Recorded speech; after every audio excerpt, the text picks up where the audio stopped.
What's good, y'all? My name is Dylan Green, and this is Real Notes, a space dedicated to blurring the cultural and artistic lines between rap and film. I'm here to chop it up with everyone from rappers and producers to journalists and video directors about their relationship to movies and how, if at all, film inspires their craft. My guest this week is Chicago rapper, writer, and teacher Defcee, one-third of the group Defprez.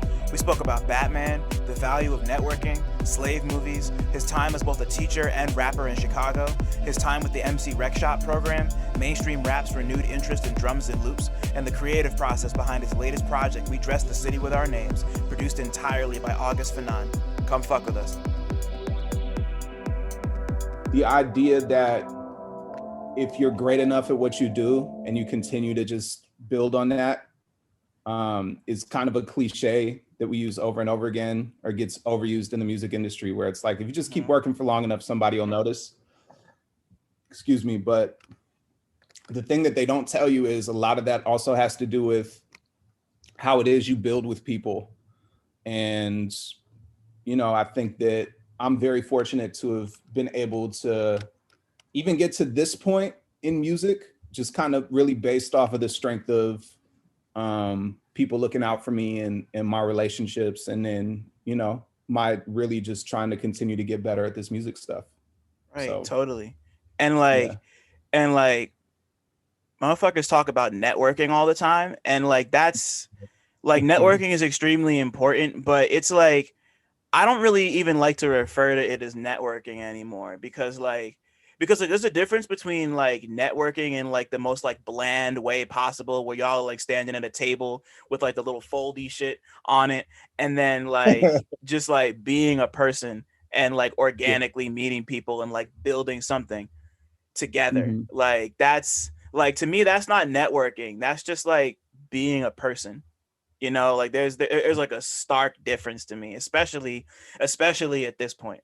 And it's really like there's so many people within our relatively small community who are just so good at bridging these gaps. And you know, like, we learn so much from that, and we don't even realize it until like, you know, like 10 years from now you're gonna be noticing things you do that like, you know, like so and so taught you. Like, I don't know, it's just like very, very, very like cosmic universe type shit. I don't know. It just makes me smile. And like, we're here because people trust us and because people fuck with us, and we can't take that for granted ever, ever, ever, ever, ever. 1,000%. I agree. And yeah, I think the other thing about music too is what quote unquote networking looks like in music is different than what networking looks like in a lot of other businesses. Oh, facts. So I think that I think a big problem that like I ran into that I didn't necessarily understand, that I kind of had to learn as I got older, was that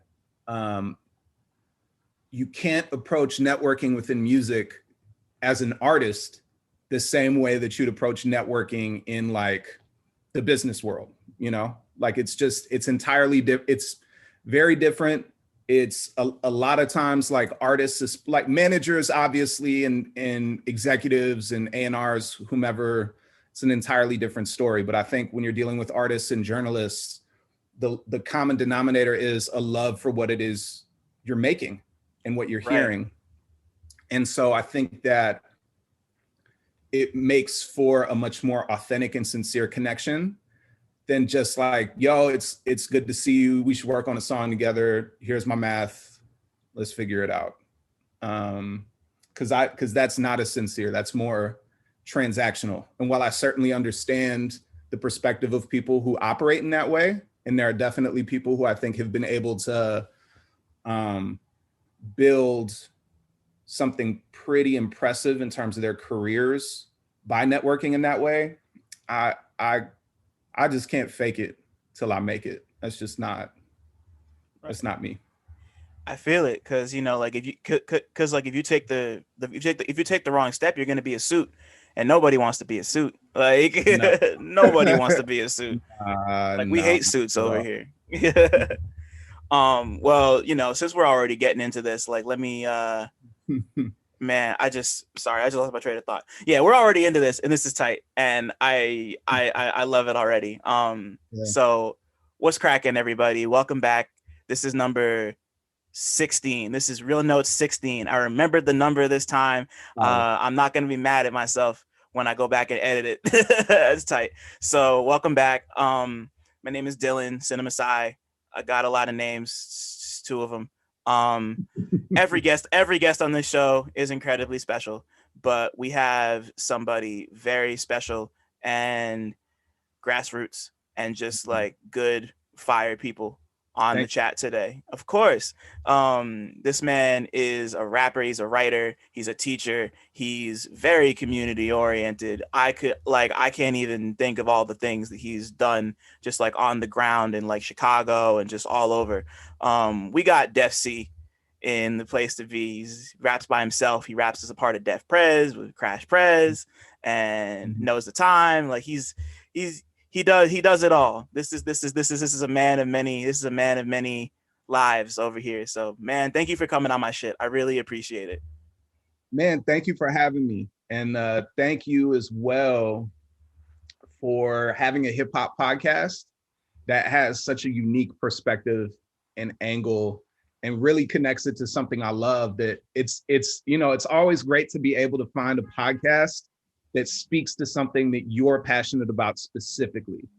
And I think that that's one of the most interesting things about, or one of the things that keeps me coming back and listening to the episodes of Real Notes, is that it's very relatable in a way that I thought, was not to many other people apart from maybe like two or three of my homies, Oh, man, that means the world. Thank you. Like the world is really small. And when I first started this, like I didn't know how many people were gonna fuck with this either, because like these are two Mm-hmm. things that I've loved since I was a kid, and Mm-hmm. being in a position to talk to people like yourself about like just things that really affect us and like color the way we see the world. Like I know, speaking for myself, like rap and film have broken my brain. Like this is just how I think about the world. Like I was just talking to my sister last night, and just like putting lifeisms like through the prism of rap and film, and I didn't even realize it until I was halfway through explaining what I meant, and I'm like, damn, like this is really just like how I process the world. So the fact that you connect with Yeah. it, and the fact that so many people have been so gracious and kind, like I'm just grateful. Like thank y'all so much, and thank you specifically, man. Thank you. Like Yeah, no doubt, man. I think this is definitely going to be about 30 minutes of this episode is going to be the Mutual Appreciation Society for sure. It's son, definitely gonna be, I'm so you know. ready. I'm so ready. Yo, let me ask you the first question I ask everybody who comes on. So, what was the last movie or show that you watched that you enjoyed or didn't enjoy? Uh, I saw I May Destroy You. That was probably the one. Oh man. I watched that. That was the like I during the pandemic I watched a whole bunch of new stuff, and before I May Destroy You, I watched Veep, which is amazing. It's a hilarious show. Still haven't peeped yet. I know I'm a fan of because I know Julie Louis Dreyfus and Buster from Arrested Development are on it, and I was like, oh, it Yeah, looks cool, but I just never got around to it. Tony Hale. Tony Hale. I Tony think that's Hale, his yeah, name. Yeah. it is. Yeah, it's dope just to be able to kind of watch that kind of format where people have said it's very emblematic of how people in DC communicate with one another in the political realm, which is terrifying. Yeah. And and B, I think I'm a fan of anything that's well crafted. And I think that Veep, even as a comedy, you can tell that they really try to craft, even if it's funny on the surface, they really try to craft it in a way where you have certain jokes that run throughout the season. You have certain things that happen maybe in episode 2 that don't really start to bear fruit until episode 5. And it's done so in ways that are not forced.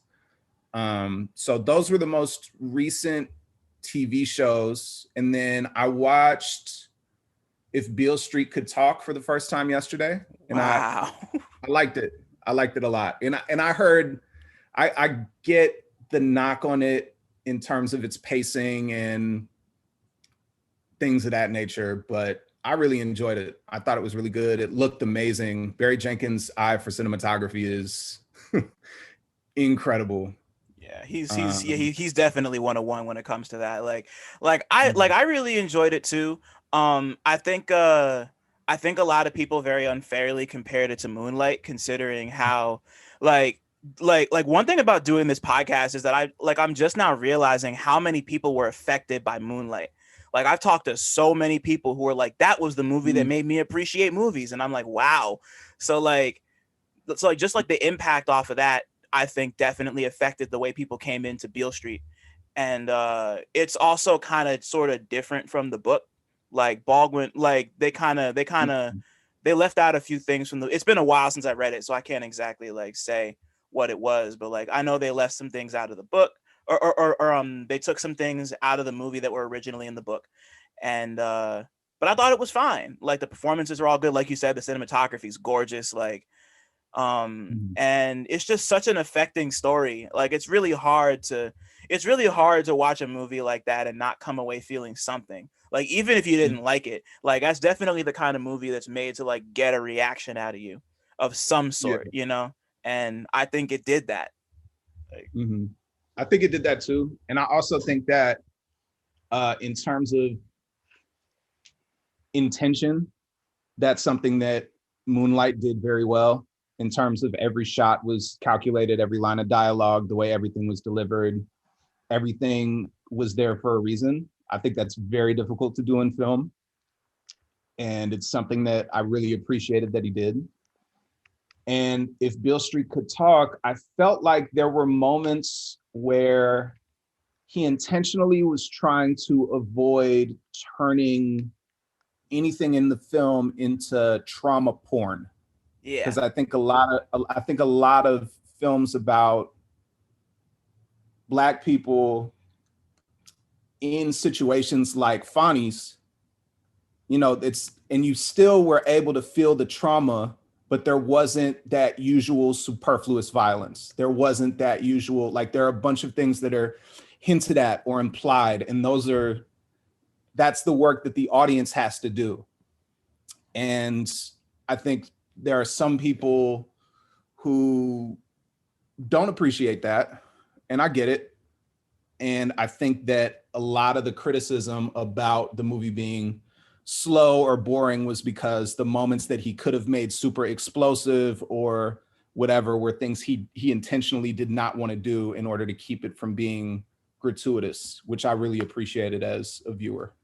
yeah, I So agree. And like the crazy thing is the same people who are calling the movie slow and boring probably would have turned around and been like, "Oh, this is just too much," if he had actually done that. Like to me kind of not leaning into that type of stuff and leaving that to the audience's imagination makes it even more like it just makes it even more like scary isn't the word I want to use, but like it just makes it more visceral because like mhm. everyone has a different interpretation of what that could mean. Like there's no like definite this is what happened. It's like this is what could have happened, and like you're never going to get the same thing from the same person when you ask them about it.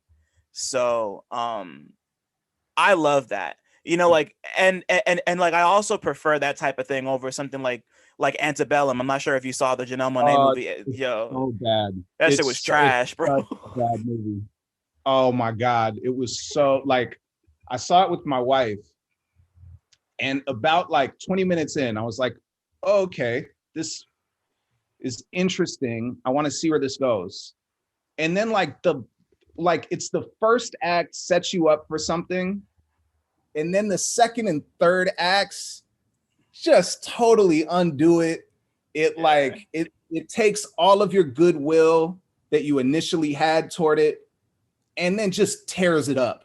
And yeah, it's a bad movie. It's And and the messaging is also just like, oh my God, it's like getting hit on the nose with a rolled up newspaper yeah. over and over and over. Yeah, it's just it's awful. Like yeah, like I watched it with my father. It must have been like sometime last year.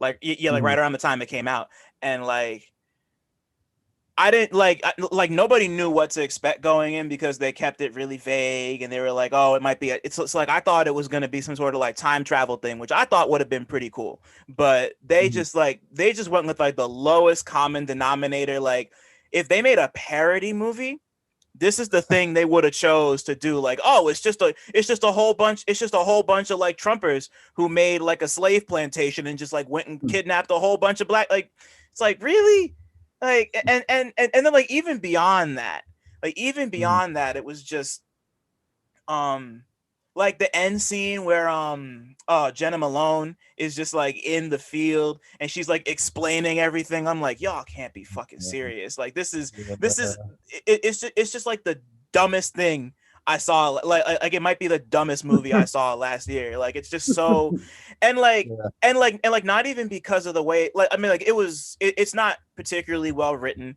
The character, like all the actors try their best to save it because like Janelle Monáe and Gabourey Sidibe did amazing work in it, but like Agreed. it's just um it's just so insulting to people's intelligence that they were like, oh yeah, people are gonna fuck with this, and it's like no, like they really thought it was gonna work and it just didn't.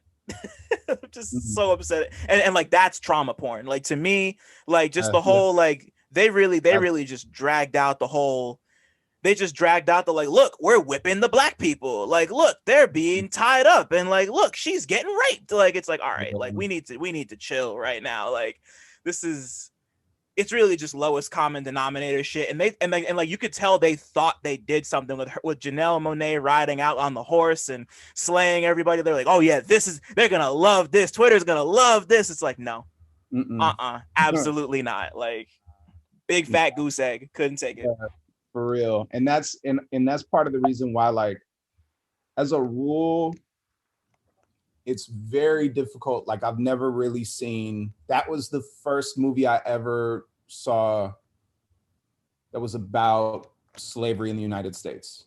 Like, I've intentionally, as a white dude, avoided watching those movies because there is a hint of voyeurism in it. And I Interesting. would, and especially historically, I, you just read up enough about what was happening, and that's enough.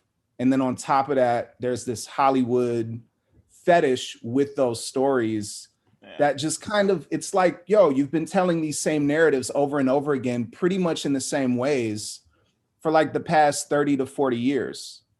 And the only person who's really tried to do anything different with it was Tarantino. And I haven't seen it, so I can't say one way or another, but it's just, for me, it's very difficult to um and Holocaust movies too. Like I don't watch Holocaust movies, I don't watch slavery movies. It's just like I feel I it. can't I can't deal with that kind of wanton cruelty being committed against people on a large scale. Yeah. And it's very emotionally difficult, and it's not like I'm trying, and my intention is never to deny history or to deny the brutality or the violence of those periods in global history, but it's very difficult for me to watch those and um, be able to watch it as a movie. Even when I saw Selma, I liked Selma a lot. The scene where I saw it on a field trip with a bunch of students from the school that I'd worked at Right. previously. And the scene on the bridge where the police are beating the hell out of everybody, I was getting physically angry, where it was Mm. like, and then I was getting sad because it's like, I want to beat the hell out of everybody I see on that screen who's like committing these act, like every white person on that screen, I want to beat the hell out of them, but I can't do anything about it. And I'm just sitting here watching it and witnessing it. And that makes me incredibly sad too. So it was just like things like that, to have to sit through maybe 2.5 or 3 hours of feeling that way would be something that I think would be very difficult for me. Yeah. I get it. I have a really complicated relationship with slavery films too. I've seen my fair share. And Mm, I like if they look interesting or if there's people I like in them, I'm probably going to watch them. Like mm, but at the same like cuz like stories like that need to be told and there's always going to mm, be someone who's going to watch it and like just as likely as there's going to be someone who watches it and is like whatever, is always going to be somebody who's like, oh wow, like that's how crazy it was. But like at the same time, it's like the story being told, like there's no new spin on it, and it just gets mm, to be really tiring. And it's like if I want to watch torture porn, I'll just go watch a Saw movie. Like I'm into mm. that shit. Like like I'll go do that in any other context, but like like there's only Yeah. so many 12 Years a Slaves I can watch. There's only so many Amistads I can watch. There's only so many what's another one? I guess Django's I could watch because like I like Django, but I have issues with Tarantino. I've talked about it before, but like I it's got issues with that too. he's I got I got he's a lot, bro. yeah, He's a lot, yeah. bro. He's easily one of the most influential filmmakers of all time, but he's also just got a lot of ticks that I just can't fuck with sometimes. It just gets to be OD. I can't handle it. Yo, and I'll speak to one of your points and then I'll go off on my Tarantino thing. Um, I do want to say that I think these movies, it's not that these movies should not be made, films Right. about slavery in the United States or slavery in the Holocaust. I think there are people who need to see them in order to fully understand the gravity of those periods in history, because that's what film has the capacity to do, is it really does have the capacity to change people's lives and perspectives and make them do a 180. Yeah, facts. So I'm not saying that they shouldn't be made, and I'm not saying that they're not valuable. It's more so just I personally have a lot of difficulty watching them. And as for Tarantino, to kind of speak to that point, I went and saw Once Upon a Time in Hollywood with my dad, because my Oh dad's like, man. that's who I got a lot of my film stuff from. And the first 2/3 of the movie, I'm watching it and I'm like, some parts of this are weird. And you have kind of like the typical Tarantino misogyny. Right. But I was like, this might be his best movie. Like I was watching it, I was like, the dialogue is really good, the pacing is good, the stories are interesting, the characters are interesting, the acting is excellent. These are all really cool things. And then the last third of the movie, where he just kind of rewrites history in a very similar way to what he does in Inglourious Basterds. In Mm-hmm. Inglourious Basterds, it's one thing to Yep. do that when you're punching up, but then in Once Upon a Time in Hollywood, the way that that film ends with literally the most sexist violence I have ever seen in my entire life. That shit was really It wild. was, Oh man. oh my God. I was like, why? Like, why? There was no reason for you to do this. Why? You were doing so good. And then, Yeah. so yeah, man.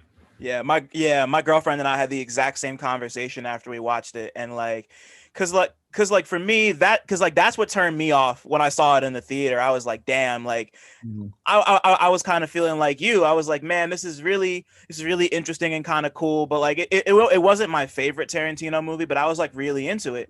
And Mhm. then that happened, and I was like, this is just like too much. Like, why did you need to end it this way? And then on top of that, there's the whole oh man, why am I forgetting Margot Robbie's character's name in the movie? She's Sharon Tate. Sharon Tate. There Sharon we go. Tate. Thank you. Yeah, because like there's the whole, because of course Sharon Tate was brutally murdered, and that's the whole subversion that they're doing with that. But like it was like like there's just a lot of complicated feelings about kind of recasting Sharon Tate in that way, and a lot of people, including myself and Desiree, my girlfriend, like we kind of like we had a very long talk about why that was so fucked up, that they like were like, oh, Sharon Tate's not dead. Like it's just it's really complicated, and it's a lot. Like it was probably his most intense movie in that regard, and I don't Mhm. really think it worked the way that he wanted it to. A lot of people Mm-mm. I know fucked with it, and that's fine, but it's just I just have a lot of feelings about the way that movie ended. And like to me, like Inglorious Bastards and Jackie Brown are his two best movies. Like those movies are Mm-mm. incredible. But like Yeah, I I agree. just like I'm with you 100%. Like just the ending was a lot. Like Yeah. ending of Hollywood. Like he just like the thing that got me was when it was one of the women, he like Brad Pitt like smashed her face with the smashed Yep. in her nose Yep. with the soup can, and then Yeah. and then she got lit on fire and fell in the pool. It's Yeah. like, all right, like come on, like you really needed to go there, like relax. This is too much, too much. Yeah.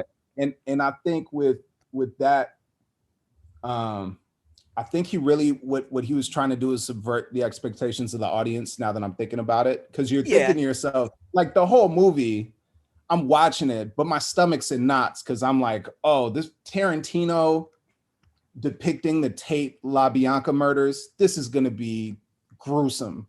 And then I think he knew everybody or most people who had familiarity with the story, mm-hmm. you know, were expecting that. And I think that was his attempt to kind of subvert those expectations.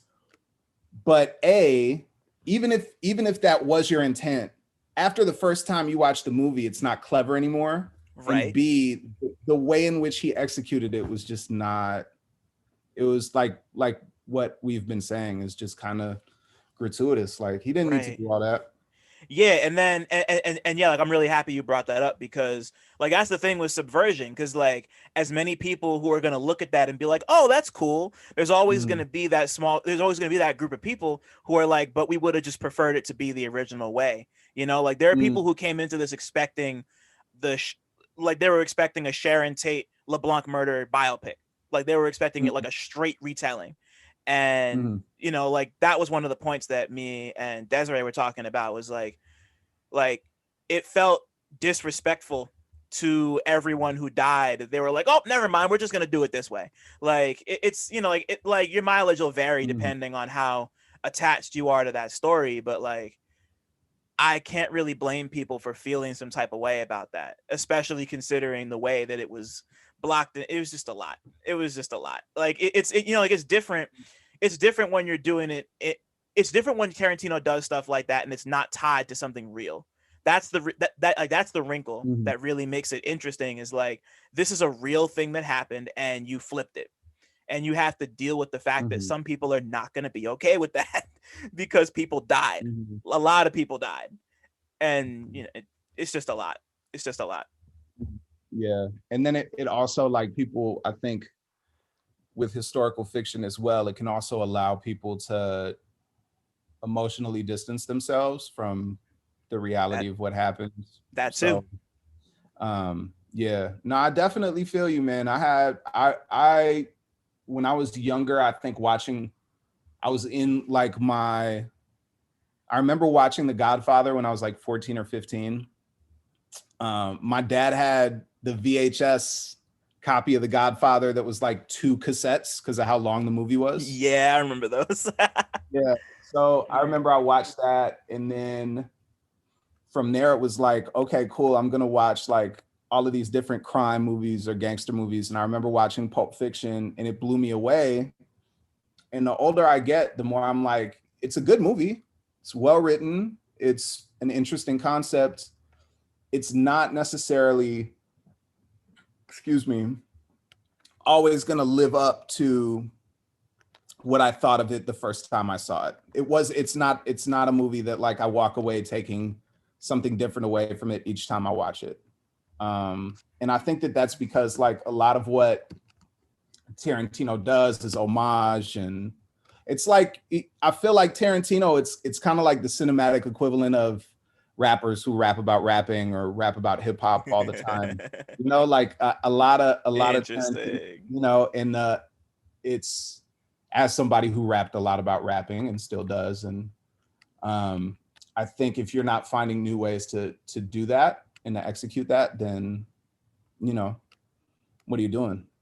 Yeah, it can be diminishing returns sometimes, and I think cause like I'm a really big fan of rappers rapping about rapping. Like as long as it's good, like Same. to me, like as long as it connects, it doesn't Mhm. necessarily have to push it doesn't have to push a boundary as long as it just connects with me. But I never really thought about that in terms of Tarantino before because he is very much a remix artist. Like Mhm. he's someone who works in, like you said, homage and pastiche, and his movies are all just like big collages made up of reference points to other movies. Like he's like the ultimate film remix dude. That's just his whole thing. It's been his thing since he started. Mhm. And that drew me to Pulp Fiction too. And I also don't really find myself going back to it super often. Like I like it and it's a classic because of Yeah, what it did and like what it of course. stands for. But like yeah, like I don't really like it's not the one that I always find myself wanting to go back and watch. Like it's always either going to be Inglorious Bastards, Jackie Brown, or one of the Kill Bills. Like those to me are his three, like, or I guess four since we're going to count both, cuz like I personally count the two Kill Bills as one movie. I know that's kind of Mm. That's unpopular, but like same. those Same. that's one movie to me. Yeah, Like yeah, same those here. are his grails. Those to me, Jackie Brown and Glorious Bastards and Kill Bill, those are his three grails. And Yeah, I agree. And Scorsese does that in much more subtle ways. So like if you watch yeah. The Departed, for example, if you like the other thing I used to do was when I was a kid, I would watch the movie and then go on IMDb and look at the trivia section. Mm-hmm. So and just being able to recognize like all of the things Scorsese does in terms of his techniques that are homages to films he loves, but he puts his own unique spin on it.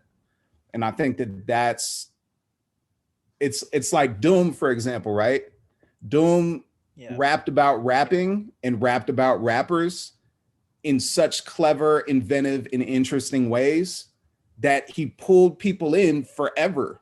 And he had these endlessly quotable lines, and he was able to kind of, throw extra layers into how he did it to where you kept coming back and hearing something new every time.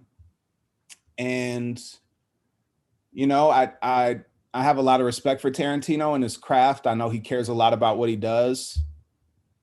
And I also think that my top three Tarantino movies are your top three, coincidentally. Wow. And I think that's where all of the homages kind of met his own unique perspective, and he was able to make something that was his own out of it. Right. Like the Inglorious Bastards, like it's the old school war movies. It's also the spaghetti westerns, like same with Kill Bill and Kurosawa and all that kind of Mm-hmm. stuff. So, but yeah, like you just have to. I feel like in order to really pay homage to filmmakers or just artists in general whose work you really admire, you have to take what they did and elevate it. You can't just take what they did and replicate it. And I Right. think sometimes Tarantino falls into that trap. Man. Yeah, I gotta agree, especially recently. Like, yeah, 100%. Yeah. So you've already mentioned a couple of times like some instances when you were younger, when you were kind of like absorbing movies. So like run it back even further for me. Like what's the first experience you remember with watching a movie, whether it was at the theater, at your house, or with your friends? Like what's the first one? So um, I actually heard you ask Arm& Hammer this question and texted my mom in preparation of this interview. And I said, I was like, what was the first movie you guys took me to?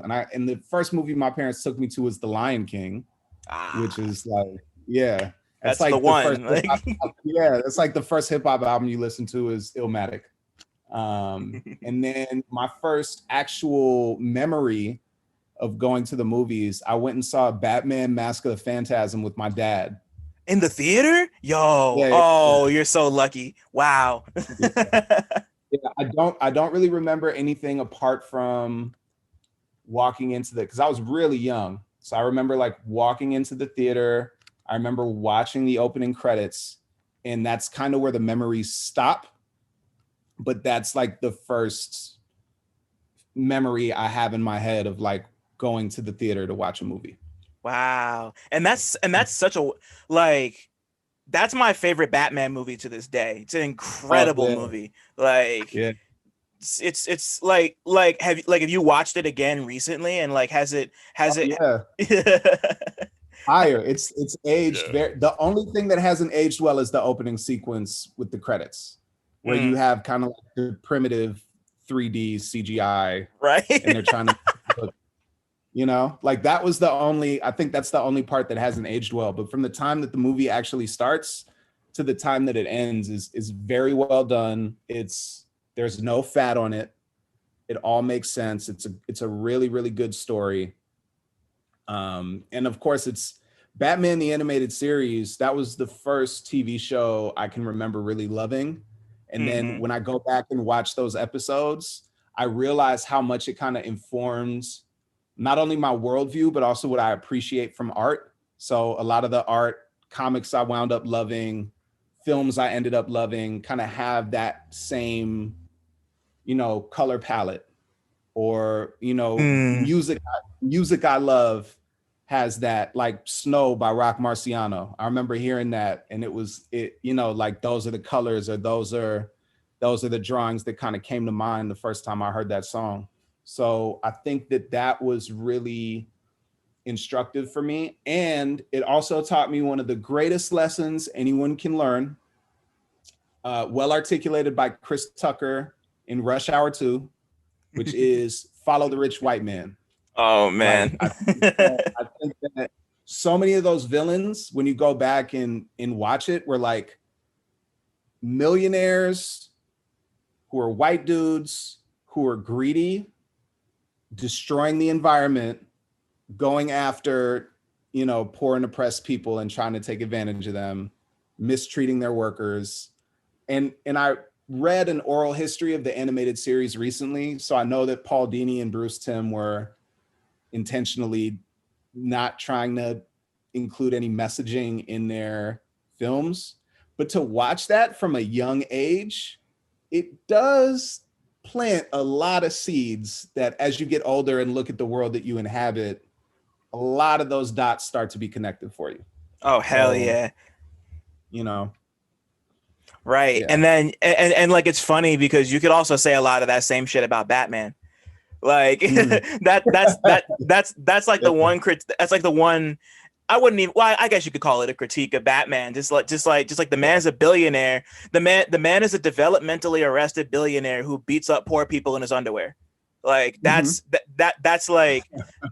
that's like the most brutal rip down you could do. Like that's just kind of like, and like one of the really wonderful things about Batman the Animated Series, because I started watching it again recently on HBO Max because it's on there Yep. now. Like one of Yep. the great things about that show is that it's the only Batman property that makes me forget that. Like Yep. I don't think about it as much when I'm watching it, because I was watching the first Mr. Freeze episode, and it didn't happen until the end. But I was like, wait a minute, like Mr. Freeze is like kind of the good guy here. Like he's just Yep. like a dude who wants to he just wants to save his wife. He just wants to help Mm. find he wants to help find a disease. He just wants to help find a cure for his wife's disease so she doesn't have to be frozen in a block of ice anymore. And if he has to go kill this guy who's been fucking him over, like fine, like, and like I know they weren't trying to be like, oh, like, they weren't trying to wag their finger at anybody, but just like, Mhm. man, like, let the man bring his wife back to life. Like, I don't know, like, Man, but that's also like it's instructive because the dude pretty much kills Mr. Freeze because Mr. Freeze is trying to save his wife, and he's spending company money to do so. So right. in order to cut the budget, he has him killed. Like that's crazy.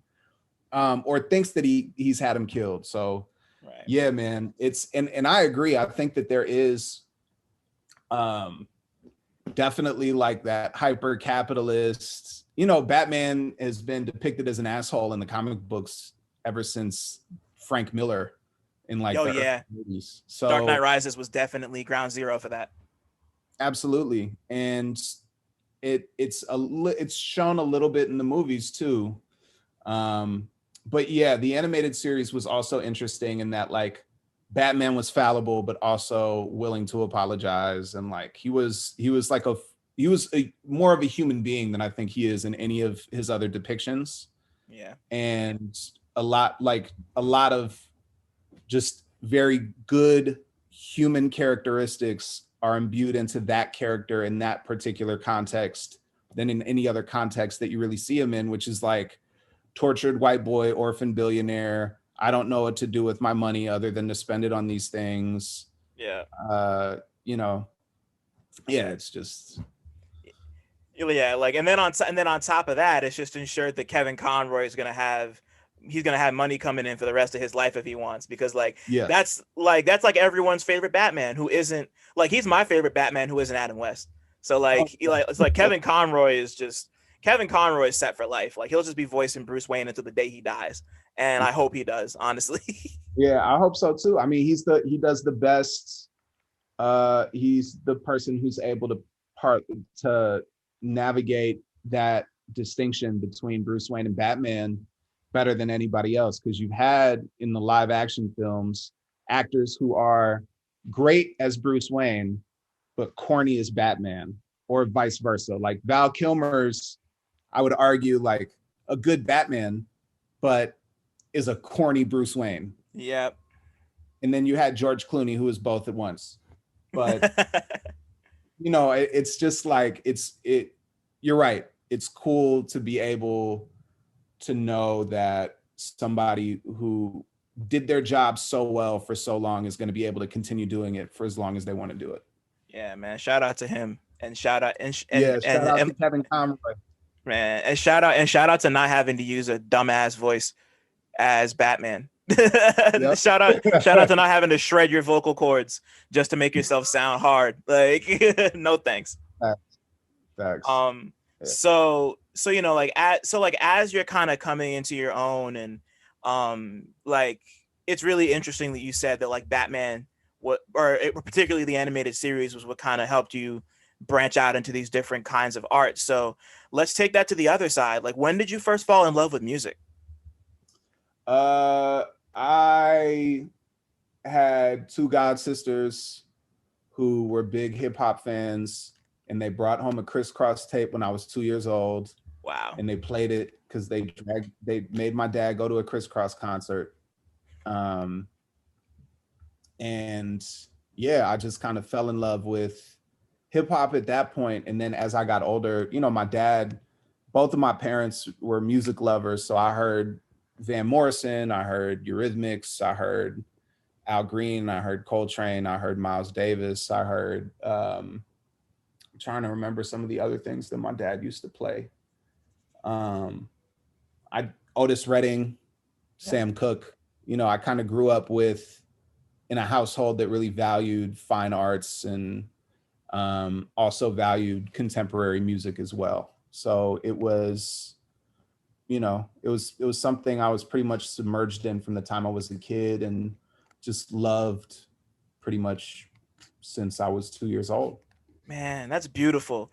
And Mhm. I think it's really dope to take stock in that sometimes, because like we all start somewhere.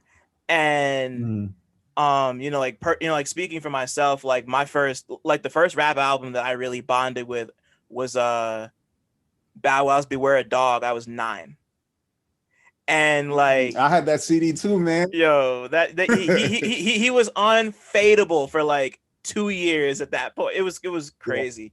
Like Yeah. and just like starting off, like the starting off point, there's always going to be that, like regardless of how it holds up quality wise, or like what or like what their career turned out like, especially with a group like Crisscross, because they kind of had they had a really interesting fizzling out. It was actually kind of Mhm. sad, Yeah. but like we all start somewhere, and there's a little bit of that in us still, even as we get older and start to find the things that really come to define. Like that's like the first building block. and we got to pay respects to those building blocks, because if we didn't have those, then we wouldn't be where we're at. So like, yeah. Yeah. And that's the other thing too, like the important thing, my god sisters, without them I wouldn't be here, because Yeah. I've seen what hip hop's been able to do for me, and writing has been able to do for me as well, and they were the ones who sparked that when I was very, very young. So without, shout out to Bree, shout out to Tiffany.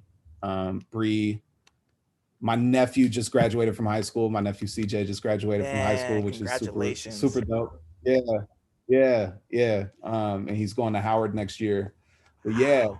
yeah, I know. But yeah, it's without them, I think um I'm not here today. So it's also kind of, I hear you 100%, and I echo that. And on top of that, it's also important to pay homage to the people who gave you what it was you were passionate about in the first place, and Oh, absolutely. let you run with it. So yeah. Yeah, man. Shout out to mom and dad, and shout out to both my sisters, and just and my cousins and everybody. Like they were all so integral in the way that like my understanding of music grew as a kid. So like talk to me about writing, because like you're a rapper obviously, but there's like you also you split it by also calling yourself a rapper and a writer. So like Mhm. talk to me about when you first started writing, like even before you started rapping. Like what was going on with that? When I was in the fourth grade, we wrote poems for the grade school yearbook, and it was like how-to poems, and mine was how to be a locker. And the first line was like, be tall and covered in metal, which meant that I fit 50% of the criteria for being a locker. And after that, I would do things like, I wrote for the school newspaper um, in middle school.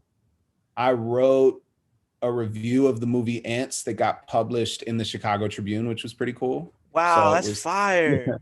yeah. So it was called Kids. It was this special section of the paper called Kids News. And I remember I wrote it. My dad was like, "You should submit this," and then I submitted it. Wound up getting published. I wound up on the Chicago International Children's Film Festival jury from that a few years later, which was pretty Oh, cool.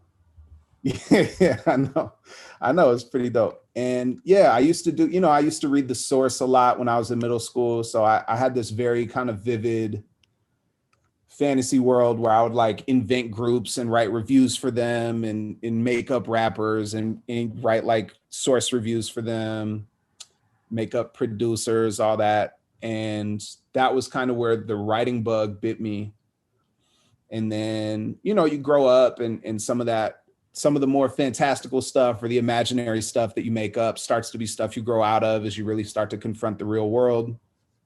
And at that point, I started to write raps when I was 11 years old. And then I wrote poetry as kind of like like, as a way of being able to write rap without having to deal with the stigma of it, or without having to deal with teachers saying, you can't do that here, or being right. critical of it.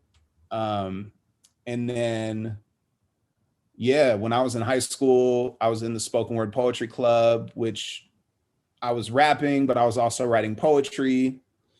And I was learning the craft of both at the same time, because I had these older friends who were putting me on to like Woo, Company Flow, Chino XL, Razcast, um, artists like that who are very kind of pen heavy.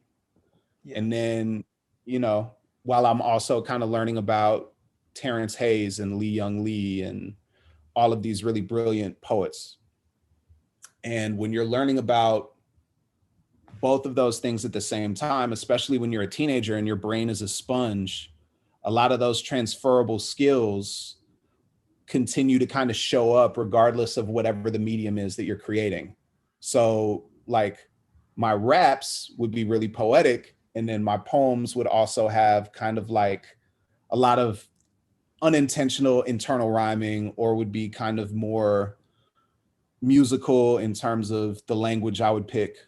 And I think I would write, I wrote a couple of short stories here and there, but that's why I kind of identify myself as a writer and a rapper, because I think rapping is the performance of it, the recording of it, the delivery of it. And then I think writing is just the act of I'm sitting down, putting something on paper.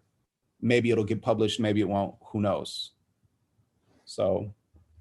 Right. Yeah. And so wow, that's a whole journey.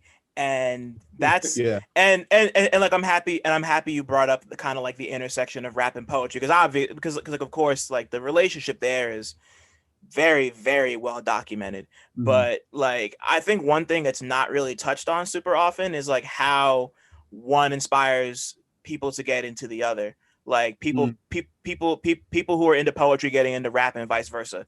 Like that Mhm. happens so often, especially as teenagers. Like because like so many people who rap or who write that I know started out as poets. You know, like Mhm. and that's like rappers and writers. Like everybody wants to start out writing poetry. People just love to rhyme words.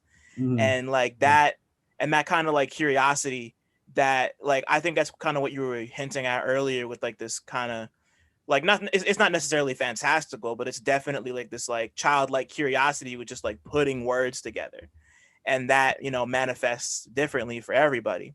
Mhm. So while this is kind of developing for you and having branched off from this fascination you had with Batman as a kid, and I assume into your adult years, like what Mhm. when did you first consciously link film and music together in your head? Was there ever a moment when the two of them, when you were like, oh, these two things are like right there with each other? So, I mean, the overt link, maybe not in terms of the craft, but in terms of like music and film, was Juice. First time I saw Mm, Juice, because right. you had Q. No, you had Q was like doing the typical like, here's my demo tape. This is me cutting up. You have the DJ competition is present in it, and then you also kind of have the story of his friends, and so going to the record store and all that. So I think that was the first time those two things really linked in a way that made sense to me. And then as far as approaching it from a craft standpoint, probably a little later, like my freshman year of college, when I was in my dorm, and it was very easy to illegally stream films. Mm-hmm. And so I was just kind of like watching a whole bunch of classic movies, um, or catching up on a lot of classics that I hadn't seen before, and or like watching movies that maybe I hadn't been allowed to watch when I was at home, uh, that I only watched the TV versions of. So things like I always loved Casino. So to be able to watch, Casino and some of the Scorsese stuff, and it was shocking, but it was also just, you know, it was cool to be able to see everything the way it was intended to be. And then just I remember watching The Prestige for the first time Mm-hmm. and seeing and recognizing the connection between creating a film and a magic trick. And then that was the thing that flipped the switch for me, where like a magic Wow. trick has three acts, just like a film script does. And so like that was like the thing that I was like, oh, okay, so these are approaches that are transferable. So I can take what I'm seeing in something and I can apply it to what it is I'm doing in this medium. And that was something that was really important for me. And when I run into writer's block, I just throw on a TV show or a movie that's well crafted, and I try to find some sort of inspiration from it. Like the last joint on the Fanon EP has a line in it that's like, perfect isn't perfect if it's forever. It can only be as perfect as we remember. I got that from watching The Good Place, like the Wow. finale. Yeah, like the finale of The Good Place. Where have you seen The Good Place before? I haven't finished it. I'm on the last Okay, season. I'll leave it alone. It'll make sense when you finish this last season. it'll make sense how the show inspired that bar. So Okay. but like that's kind of what I try to do is I try to watch things that are going to be able to get my mind going, which is something I learned from a poet who I knew a while ago. And her process was to sit down, watch movies, and then write poetry as she's kind of watching the films. And it also kind of helps make the music that you're creating that much more visual and vivid for the listener too. So, Right. And mhm. then, you know, on top, and then like on top of having all of these influences and these like, it's like on top of breaking everything down like that, you're also a teacher, and Mhm. and you know, like as a teacher, like as a teacher, there's a big responsibility to just like figure out how to boil down complex topics for your students. So I guess this is like a Mhm. three-part question. So first off, what do you teach? Second off, when did you first start teaching, and like what kind of inspired you to start teaching in the first place? And do you feel like your experiences as a teacher have informed the way that you make music at all?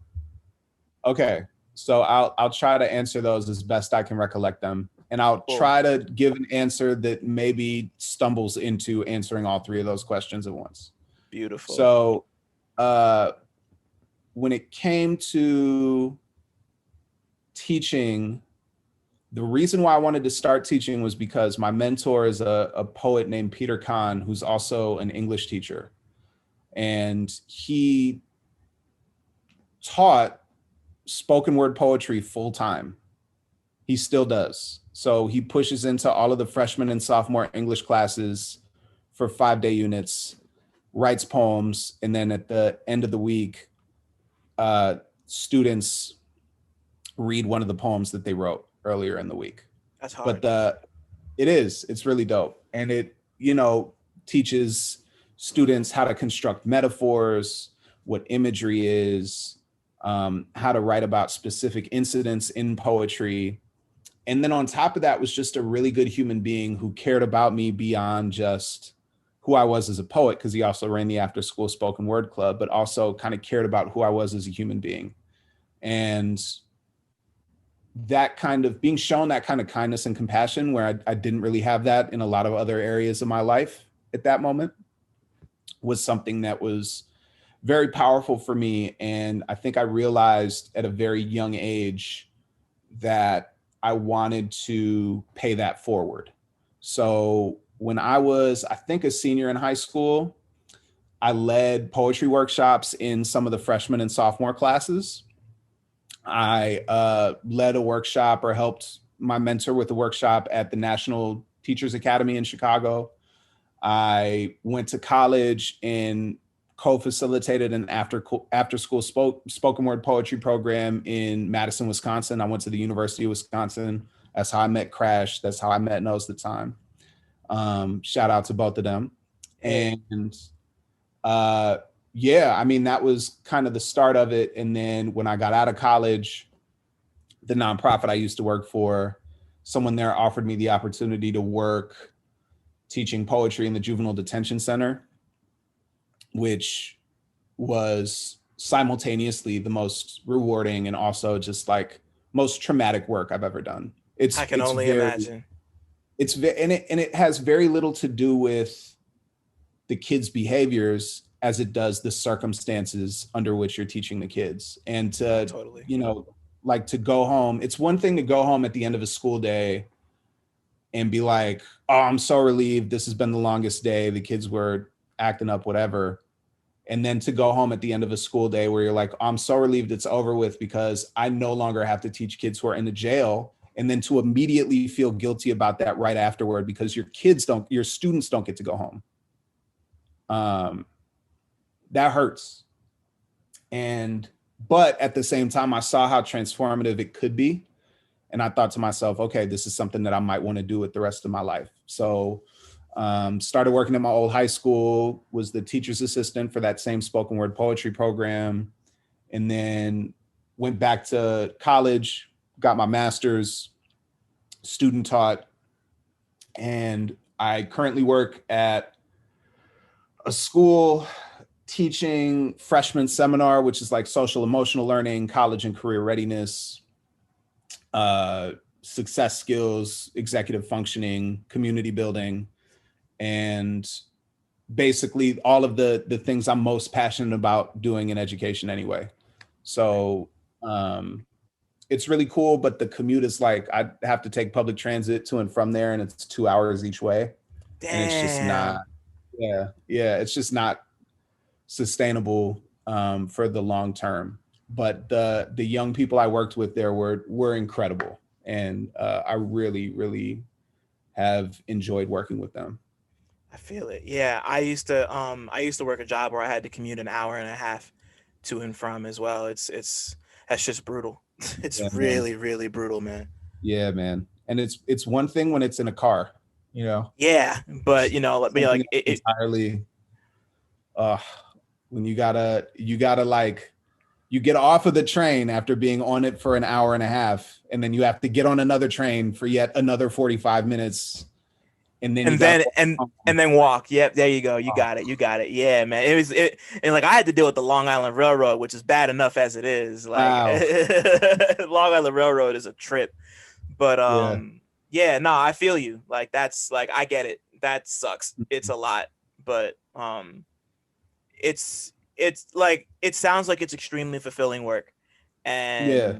and you know, like that's dope that you do that because it sounds like it's really tiring, but you're doing it, and that's so important and so amazing. So shout out to you for that, honestly. Thank you, man. I appreciate it. And it's the only gig I could see myself, like the only full-time gig I could see myself working that would be that fulfilling.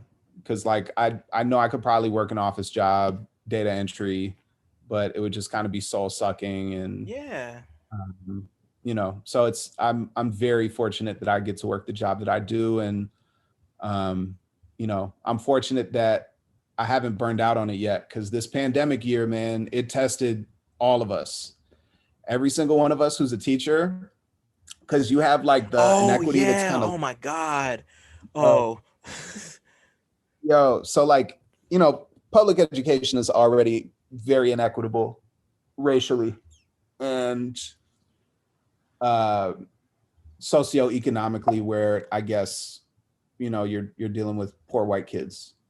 But those kind of were exacerbated by the lack of support that we could offer kids because we were remote or we were hybrid. And then there was also, just because we didn't know what was coming next in terms of the pandemic, there was also like, there was also the constant scrambling. You're always kind of reacting to things as opposed to being proactive in terms of being able to kind of like help students out. You don't know what the district has in store for you or has planned for you in terms of like, will we go back? Won't we go back? It was just a nightmare. And then on top of that, you just want, like, there are a lot of people who are in education because they can't do anything else and it's a regular paycheck, and education is the kind of job you can pretty much have until you're ready to retire, as long as you don't screw up too horribly. Yeah. But when you care, it's really, really difficult to know that you can only help so much, and knowing that you would be able to actually make a difference in person, while also understanding that remotely is the only way to move forward in order to keep everybody safe. So there definitely were a lot of us who are, usually you burn out just regular school year stuff around, halfway through the first semester, just kind of reacclimating yourself to teaching after a summer off. But this was the first time I was burned out on the profession. And yeah, and from what I've heard, I'm not the only one. So it's been a very difficult year for a lot of teachers. So shouts out to you if you're a teacher and you're not an asshole, and you really care about your students, but you are not able to do everything that you wanted to do for them this year, because that's a really difficult feeling to reckon with. I can't even imagine just like having to, like just like forgetting the general like just forgetting the general like chasm in communication that like doing everything on the computer does, and just like like you're burnt out as a teacher and the students are burnt out because like now that you're on a computer there's like not as much of an excuse to kind of like have breaks from work as there were before. Like I remember hearing that certain school districts across the country were like considering canceling snow days going forward. And it's No, and it's like, yo, like everyone, like that's just such a, like on top of them being like cute and fun, it's like people need some downtime, bro. Like everyone on every side of the teacher student equation needs some time away. And like just to take away something that feels so innocuous is like, wow, like what the fuck is wrong with you? yeah. I mean, but that's the thing is these school districts have seen that you can teach remotely. So we're not going to have a snow day. Everyone's just going to teach remotely and Right. then going to learn remotely. And then the trade-off that I've heard is I've heard of like, how there are some jobs that are considering cutting the work week to like Monday through Thursday. Uh-huh. I think that there are some school districts that are considering doing the same thing, or at the very See, least, making Fridays like asynchronous learning where teachers are on call for office hours and things of that nature, but mostly kids are kind of self uh self starting, you see, know. I like that. I do I too. feel like I feel like that's a way to incentivize people and to also just let people go at their own pace because not everybody Mhm. learns the same. Um, No. yeah, like I was in a special needs program as pretty much throughout my entire schooling career, just because Mhm. there were just times when I would have issues kind of keeping up with whatever the curriculum was in any given class. So, Mhm. I understand what it feels like to be in that position where you don't really feel like you're just like not meeting it the way you need to. And Mhm.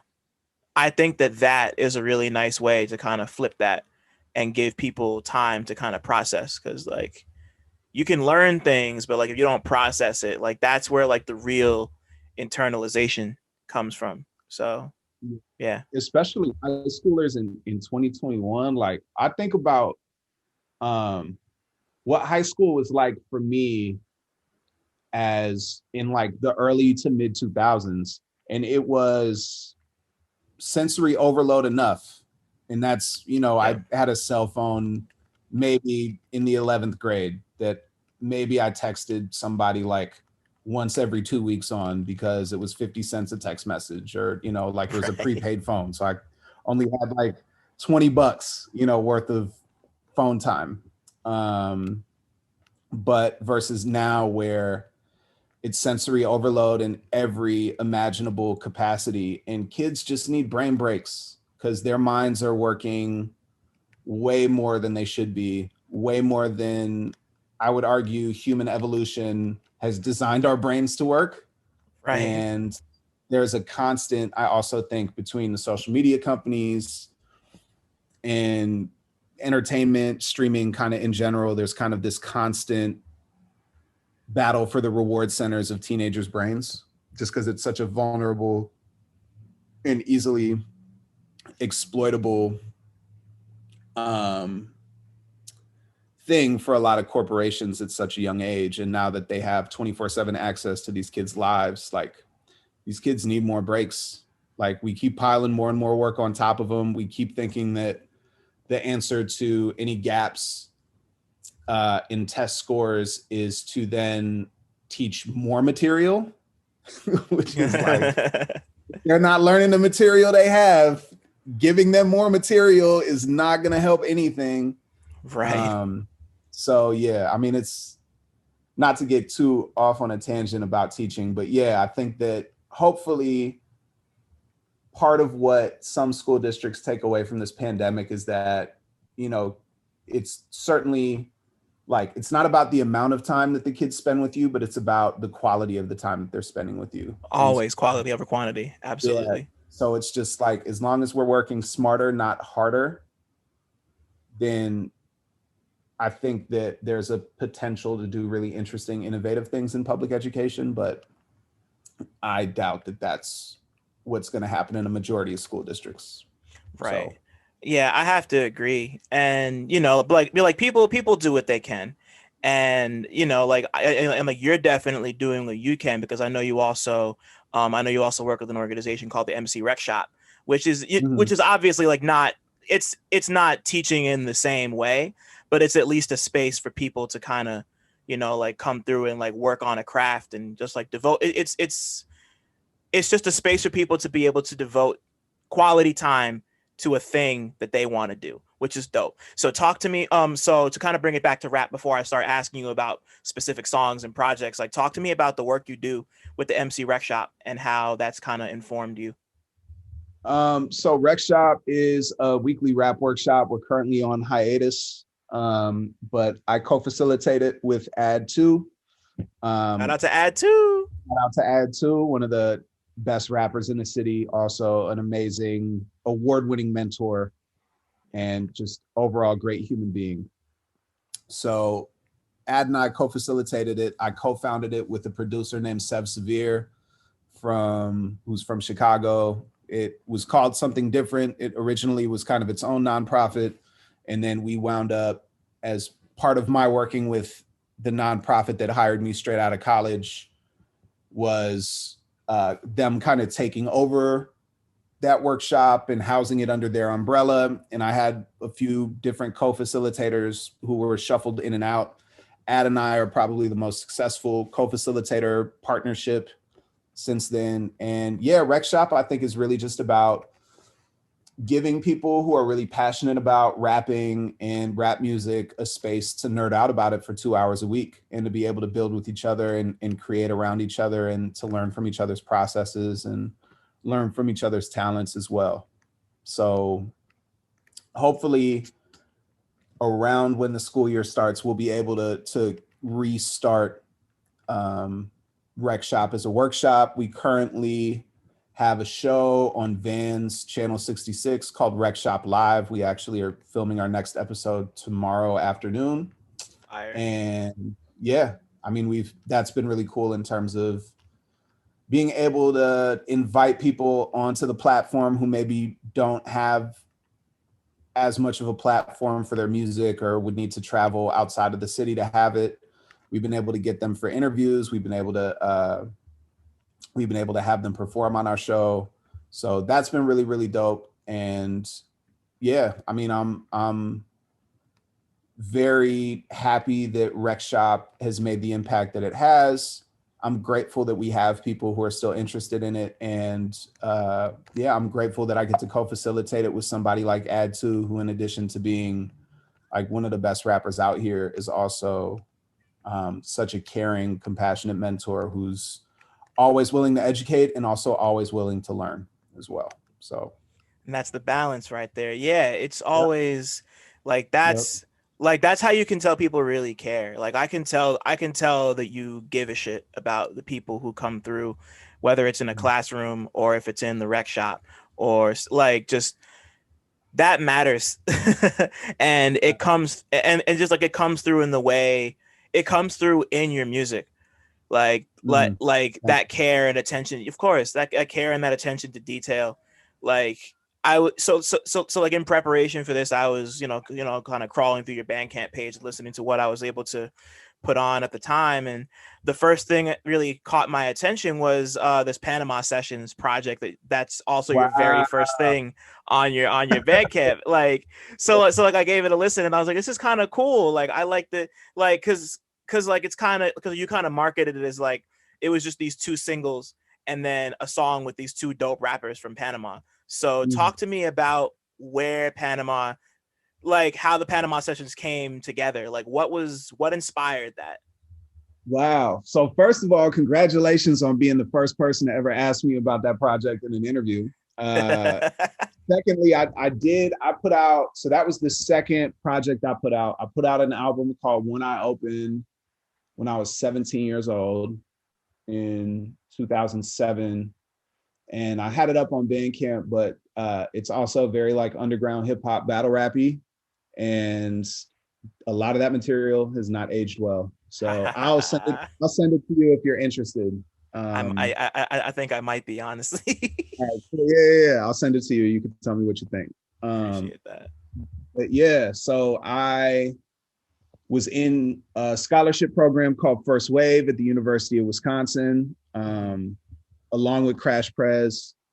And I was part of the first cohort. So we were the basically, you know, like if you're the oldest sibling in a family, you're the guinea pig for a lot of different things. And that was pretty much our role in that program. So one of the things that they wanted to pilot was a year abroad. So they sent us to Panama for a year. And because of how affordable some of the things in Panama were, what normally would have just paid for our tuition back home covered like tuition, housing, books, transportation, food stipends, excuse me, etc. Yeah. And so I had, around the time when I got in there, I was a big fan of Jay Electronica's Exhibit A. And who wasn't? yeah. That song is incredible. And I wrote a song to it. It was just like a couple verses. But I didn't really have anywhere to record it. So I would just walk around kind of rapping those verses to myself because I had culture shock. I kind of struggled my first semester when I was there. And then the guy who ran our program, I rapped those verses for him. And he was like, yo, we got to take you to the studio. So we went to the studio. It was in Panama City. It was like in a housing project. You had to get buzzed through 2 different doors to get there. And then when you got there, it was like a full professional recording studio. I laid that joint, which is called Crowned. You can still find it on YouTube.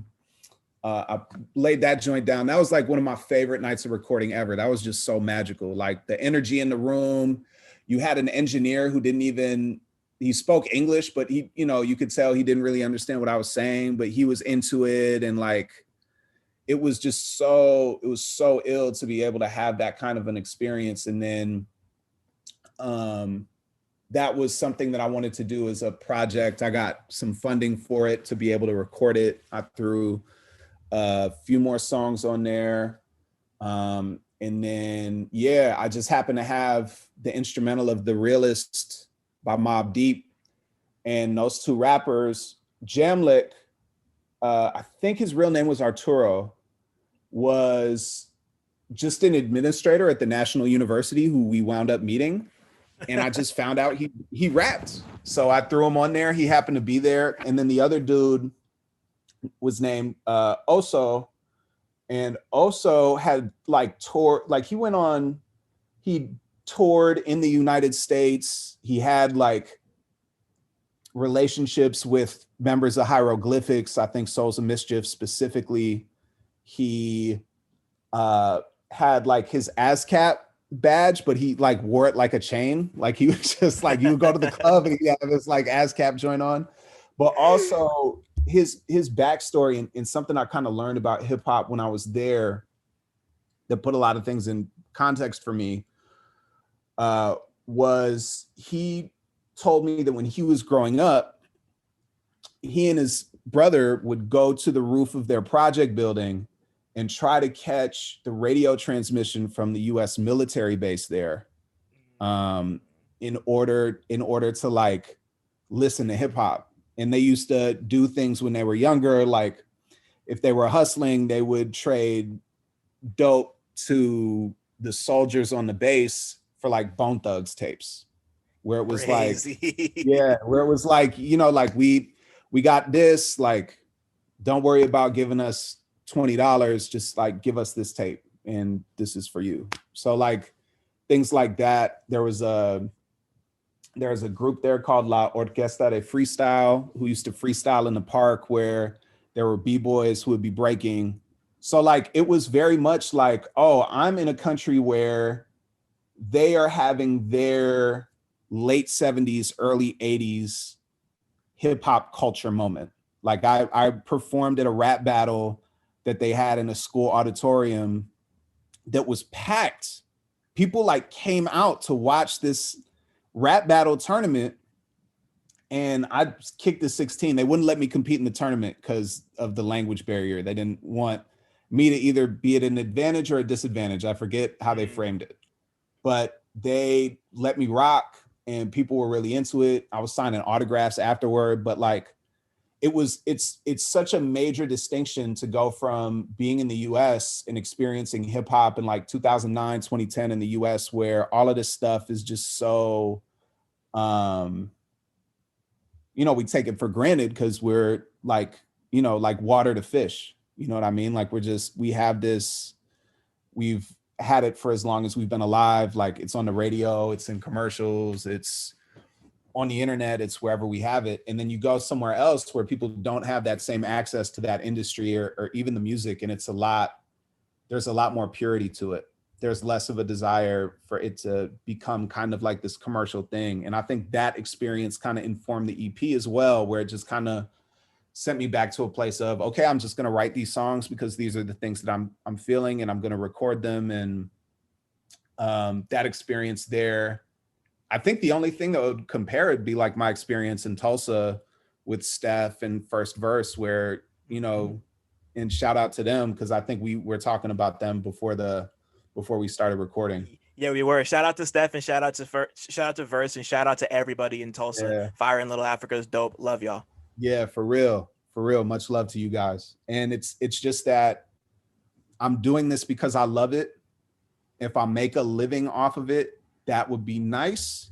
Mm-hmm. But I'm more so just here because I love the craft of it and I love to do it. And it's something that's fulfilling for me.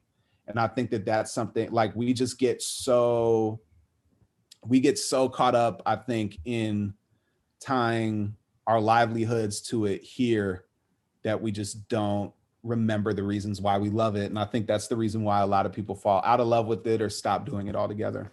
So that's kind of the story behind that particular EP.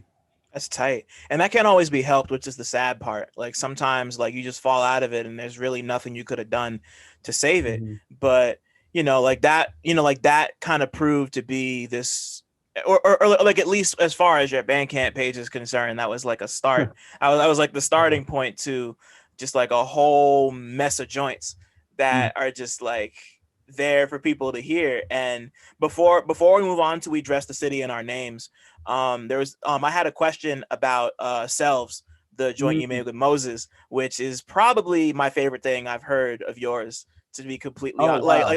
Like everything is tight, but like Selves, like you and Moses had really nice chemistry on Selves. So like, just because I'm curious, like it seems like it's like a loose concept, because like the title and the cover art, like the cover art is a whole bunch of, they look like kabuki masks, but I don't think they are kabuki masks. Like, yeah, I don't know either. It was just something I found on Google. It's tight. I really like it. It's a cool aesthetic, but like, like I was just wondering, like, it seems like it's like this loose concept of like you trying to show different sides of yourself, or at least like different like pieces of your personalities. And like, is that what you were trying to do with that? Because I was listening the whole time and thinking like, am I bugging, or is it just because of the cover? Like, is Nah, you got it. And I remember I think I came up with, because I wrote a lot of raps when I was in lectures, and I met Moses because he was attending the Madison, like I don't think it was the community college. There was a music production school in Madison that wasn't part of the University of Wisconsin that he got a degree from. And he was living in Madison. He was the first person I really recorded with on a regular basis there. And the 10th anniversary of Selves was just a couple days ago, which is crazy. Shit, wow. Yeah, tell me about it. The fact that I have any album that's 10 years old is wild to me, and also makes me feel incredibly old. But yeah, so I mean, that the way that kind of came together was, I think that title was just an idea that I'd written in my notebook. And then a lot of times for me, when it comes to concepts or themes around albums, if it's a narrative thing, I tend to not follow through, because it's very difficult for me to be able to develop songs that work independent of the narrative. So a lot of times what I'll try to do is I'll try to come up with a theme or a concept that then kind of runs throughout. And so Selves, was an easy one. And the intro, which is like one of the best songs I've ever made, that intro is crazy. Wild, son. Yeah, that intro is fire. I don't talk about my own music like that, but like I don't know what I was on one when I wrote that, and I went crazy. Not on one alcohol or narcotic wise. Nah, Just I feel you. I feel any you. potential teachers, administrators who may be listening Right. to this or Right. but yeah, no, like I just like that was kind of the almost like, you know how maps have legends? Uh-huh. That was kind of the legend for the rest of the project, where it was like you have me switching back and forth between these two cadences, these two personas. You know, the hook is very much based around like these different sides of who I am as a human being. And then that was the entryway into the entire album. So thank you, man. It means a lot that you caught that, because it was something I was trying to do intentionally, and not everybody heard that. So I'm glad you rocked with it. Nah, man, of course. I was happy to hear it and just like see it manifest in that way. And that's kind of like seeing that play out and hearing it play out was kind of what like hit me to, well, I mean, I had already heard We Dress the City in Our Names by that point, but like it was just interesting to go back and see that kind of be the, I don't want to say it was the start, but that's at least where I first noticed like this guy likes concepts. He likes to play around with themes and ideas, because We Dress the City in Our Names is very much something that revolves around your childhood and your love of graffiti and just like being all city and all that good shit. Um Yeah. like which is in and of itself a really dope idea, because it's something that like graph is something that isn't at the forefront of the culture like it was back in the days, but it's something that's always there, and it's something that people immediately recognize as like that's like the rappest, that's the most hip hop shit. Like it's some of the most hip hop shit. So like, just like what inspired you to create a project around like graffiti? And this is also very much about like you growing up in Chicago and like having these landmarks. So like what inspired you to kind of create a project around these aspects of your life with producer August Fanon, by the way? Yeah. Shout out to Nah, man. Yo, those beats are crazy. Those beats are Mm-hmm. amazing. So he gave me the beat packs to go through. I picked 5 joints. And when I sat down to start writing, I was kind of intimidated by the beats. They were so good. I was like, man, I could like, if my rapping does not live up to this production, I'm out of here. So I know that Fanon is somebody who's very visually, who's inspired by visual art. Like a lot of, if you look at kind of some of his solo projects, his remix joints, his beat tapes, he designs a lot of the covers. And the production itself reminds me of the collage work of people like Krista Franklin, who was a mentor of mine from Chicago, Romare Bearden, Jacob Lawrence, like these kinds of visual artists who I grew up admiring their work. So the initial concept, or the initial thing that I did, and this is like the most fitting podcast to talk about this concept. I watched Style Wars for the first time. I'd never seen Style Wars before. Ooh, classic. And wow. as I'm watching it, which is also just like, for the record, documentary or feature, that's one of the best films ever made. Incredible. So good. Yeah, it's excellent. So when I sat down and watched it, I started noticing parallels in terms of what these kids were saying about writing graffiti that reminded me very much of what I was saying about writing raps or writing poetry when I was a kid, and something that reminded me of like my friends who were around me who also were writing poetry and also writing raps, and some of them were also graffiti writers. So like I've never used a can of spray paint in my life, but Okay. the audacity that it takes, the courage that it takes, the artistic talent that it takes to be an amazing graffiti writer, all of those things are things I've always admired. And to be able to kind of connect those things through Style Wars was really dope. And that kind of opened me up to like, okay, cool. Now I know what to write about. So I'm going to sit down and I'm basically going to write about my experiences rapping, coming up in this youth spoken word and hip hop scene. And, you know, like just the verbal version of what I'm doing, or what I'm doing is really trying to rap wise. You know how like when you see somebody write graffiti, all you see initially when they're painting on the wall, and not time lapse, I'm saying like in real time. Uh-huh. You kind of see the outline of what they're doing, and they're going all over the place. And it's not really until the whole joint is finished and they're starting to put those last touches on it that you see what it was they were doing. That's Right. kind of what I was going for with the cadences on there. So like a song like Just Beautiful, it's like, okay, this beat is the canvas, like, because a lot of the beats were also lower BPMs. So I had a lot of space to play with. And so it was like, okay, cool. Like I'm gonna write a rhyme that kind of does the same thing, where it's gonna bounce kind of all over the beat, but it'll always kind of come back on the 4 count so that, you know, I'm still like in the pocket. So that was something that kind of guided the writing and the delivery on there as well. So I think if I think about the concept of the project, there's intention versus impact.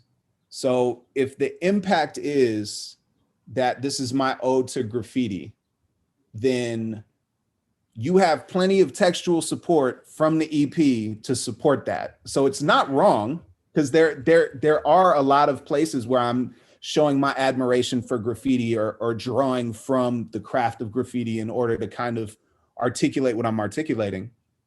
But initially the intent was to create a project where I was basically drawing those parallels between those young kids who were growing up in New York City, writing graffiti, teaching each other from a young age. Like you had kids who are like 17, 18 years old in that movie, and they're mentoring 9 or 10-year-old kids who are interested in it. And they're also talking about like, if this kid is with me, nothing is going to happen for this kid, and taking responsibility not only for the kid's craft, but also the kid's well-being. Those are the things that happen in a lot of these spoken word and hip hop communities with my mentors, or even just with those friends of mine who are older than me, who really looked out for me, had love for me, who wanted me to do well, and also wanted me to be able to be safe, because we connected on the hip hop side of things, but also we saw what was good about each other as human beings as well. So I think those were all kind of things that I wanted to kind of touch on in the music and in the excerpts from the film that I included on the EP. I was wondering where those samples came from. Yeah, okay. Yeah, they're all from Star Wars, and then all of the song titles are words or phrases that you see painted on the sides of trains in the film. So Okay. See, I didn't even pick up on that, and I'm mad at myself for missing that. it's all good. I mean, I think that's kind of the cool thing about the thing that I always want people to do, is to pick up something different every time they revisit the work, because that's what I appreciate about art that I love.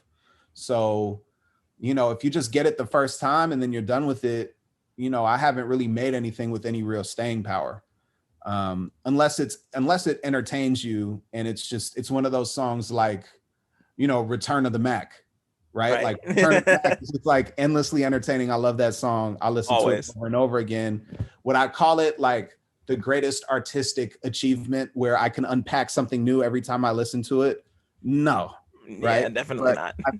But I think that as far as like the music I make, I want people to keep coming back to it and being rewarded with each repeated listen.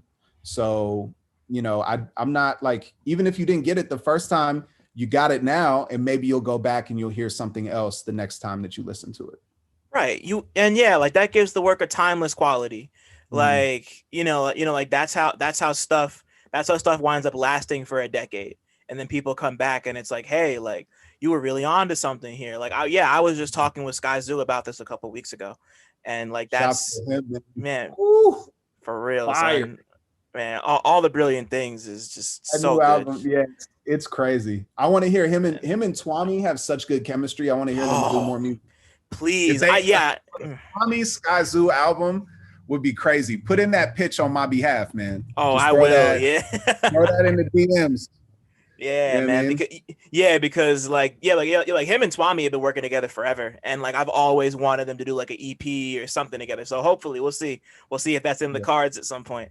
And that like for me, what like listening to a song like Just a Kid Growing Up, like talking about that staying power. For me, like there's one line that stood out to me, and it's kind of near the end of the song where you said failing my history test because of the dates, but always remember the tunnels and the cranes. And it's just this like really vivid image of how home kind of resides in the bones. And it's Mhm. just something that like it's something that inside of yourself, as opposed to just like memorizing it. It's just like a state of being. Like knowledge is a state of being, which Yeah. I always really love and appreciate, like especially not being from everywhere that every artist ever is from, Mm. and like Dressed is kind of littered with moments like these, and Yeah. like this feels extremely personal to you and your experience growing up, even though you spent so much time kind of playing it off how the kids in Style Wars were growing up. Mhm. So, like, do you feel that revisiting some of these old haunts kind of brought a different side out of you while you were recording? Because this feels like you're in a it feels like you're in a different headspace. Like you're kind of going in a way you haven't in the past. Yeah. I mean, I've been doing a lot of since the pandemic began. I have a home setup that I would use for guest verses. But I recorded all these joints at home in my bedroom closet. And I think it's just, there's just more comfort there. Like I've been able to kind of practice, recording, I think is something that a lot of rappers, especially those of us who really value the craft of writing, it's something a lot of us treat like an afterthought. But it's not really until you're recording on a regular basis where you start to realize that there's a craft to that as well. So I think Big part of facts. it too is just the comfort of being at home, being able to record like nobody else is around. It's just me recording me. It's me, sanding down these rough edges and trying to get the delivery straight. Like all of those things I think were really important. And then in terms of the more emotional material, it's also just like, yeah, it's hitting me right now for whatever reason. But to think about the people who I've known in and around Chicago, from hip hop, from poetry, the people who I still know to this day, people who I love, some people who I've fallen out of contact with just because that's how time and age work. Those were things that I brought into the booth with me when I was recording. And those memories are permanent for me. There's, they don't just kind of pass through. And they've really informed who I am as an artist and who I am as a person now. And I really cherish them and I'm grateful for them. And, you never really know that you're in those golden moments until you're away from them for a significant period of time. So to be able to look back and to remember, the summer 10 years ago where, I'm living in my homie's crib for 2 weeks before so that we can rehearse and get ready to go perform in New York. Where I remember the exact route I took in order to get to certain writing workshops or rap workshops or performances, the places that even if the venues don't exist in the way that they used to, maybe they were a restaurant and now they're, a Sprint store or something like that. Like things like that, I think they always make me emotional because I remember who I was when those memories were occurring. I know who I am now. And that journey, the full extent of it, when you're saying those words that you've written that kind of contain all of those complex emotions, it really drives an urgency into the delivery that may not necessarily be there if you're just kind of rapping about rapping, or if you're just flexing or doing whatever. So I think it also was like, it put me in a space where um, I was just more confident in my delivery, but I was also more intentional in terms of where the emotional content was coming from. And I wanted to make sure that people heard that in my delivery when I was rapping it too. So yeah. Absolutely. Yeah, like that's, and like that's kind of like another interpretation of like the title "We Dress the City in Our Names," because like it's not even just about the physical act of like tagging and writing and shit. It's like it really does boil down to just like you remembering where you were and who you were at the time that you were in these sections, and like you left an imprint there. Like you dressed the city in yourself, like your name, by just being in those spots. And that that's like, and like you said, that's really powerful to think Mm. about, because like on like like on the like I'm not even 30 and I'm about to start talking like I'm fucking 65, like on this journey of life, like Yeah. like like everything is a timestamp. And you really, I love what you said about like those golden moments. Like you really don't think about them until you're really far away from them. Like Mm. it's the truth, like there's so many things that I've done and seen that I wish I had taken more advantage of when I was younger. And just like things that I wish I had basked in more, just because I was there and it was beautiful. And Mm. like they're not like bad memories or anything. You just kind of wish there was a little more, because you kind of regret not being as in the moment as you could have been. But Mm. this isn't really, this doesn't really seem to be defined by that. It seems to be Mm. defined by moments that you were conscious of, and moments that you were really like there for, or maybe not, maybe not. You know, I don't I know. think it, I think in some ways, I think yes in some ways, and then no in others. Because like if I remember back to some of those times, like the trip to and from New York that kind of came after what I'm rapping about was kind of horrible, and like Mm, almost led to like me and my homies falling out, right? And then the other reason why it's so much easier to remember the golden days as golden days is because you're also far removed from the stress that you may have been experiencing during that time, and your so priorities true. might be different now, but back then your priorities were different, so the things that you were trying to do, maybe you weren't able to do them, and so then that means that your life was maybe a little bit tougher. uh it's all about perspective, everything is relative, and I think you know um there are definitely moments like that where in the moment I was very appreciative of what I was able to experience, for sure. And then there were definitely moments where I couldn't see the forest for the trees because I was worried about something petty. Right. So yeah, yeah. Yeah, that then and yeah, like that balance is like that's real, and it's important to note that. And I think this project does a really great job of kind of bringing those two things together in a way that's like, I would call something like this melancholy Mm. in that respect, just because like it feels so, it's visceral. Like I said before, it's just really, it just hits you with a force, and you can tell that this is all stuff that you've lived, and it's stuff that really affected you. Mm. And pushing it through the prism of Style Wars is it just makes it that much more dope to me. Like I love that contrast, because you know it's just tight. It's just, Thank you, man. there isn't even like a deeper meaning. It's just tight. I like it. Yeah, thank you, man. And I'm grateful as well that people I know who are graffiti writers who have been doing it forever are people who have heard it and have told me like, this is the experience of writing graffiti.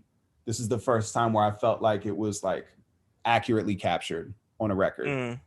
Mm, So to hear things like that is also really dope. To know that there are people who are graffiti writers who are like appreciative of it, who don't see it as me trying to co-opt what it is they do. That's why I've tried to be very honest and vocal about like I was never a graffiti writer. I also don't think I was like courageous enough to be a graffiti writer because especially in Chicago, like you're taking a lot of felony level risks because Chicago has some of the strictest anti-graffiti laws. I think maybe even stricter than New York's. Like wow. I think, yeah, a first offense, if you don't have a good lawyer, and you catch a first offense for writing graffiti, like you can go to prison for a minute, you know, even if it's not like more than 2 years, any amount of time in prison is too long. Right. So especially for something like an art crime, you know, Like, and like, yeah. So I think that I always had a lot of love and respect for the graffiti writers I knew. And I also think that a lot of those graffiti writers, if you want to talk about being creative, when they didn't want to keep taking those risks, they decided to get into graphic design. Like I think a lot about KEO of the X-Men, who was the dude who designed Doom's mask. mm-hmm. And like the first Doom mask, and you know, drew his cover art. Or I think Phase 2 was the dude who drew the cover art for Fantastic Damage by LP. And Yeah. how a lot of these guys just really kind of, it was like, all right, if I can't do this without potentially like going to prison for a long time, or like I have a family, I can't be taking these chances anymore. I'm going to try to figure out a creative way to turn this into something special that's not going to compromise my integrity or my art. And yeah, I think I've always just, I'm grateful that people have responded to it the way that they have. I'm grateful that the graffiti writers I know have been generous enough to give it time and space, and see the love that was put into it. And yeah, it's gone a lot of places I'd never expected it to go. So And I bet yeah. that's there's just so much history behind all of that, and it's really dope to hear it.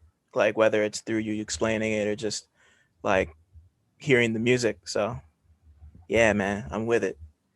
Right. Um, I have one or two other questions for you, and they're more, you know, I feel like since we've talked about Crash and knows the time a whole bunch, like I can't not ask about defprez and like where that started and how y'all like met and kind of brought this project together. So talk to me about defprez and where that came from.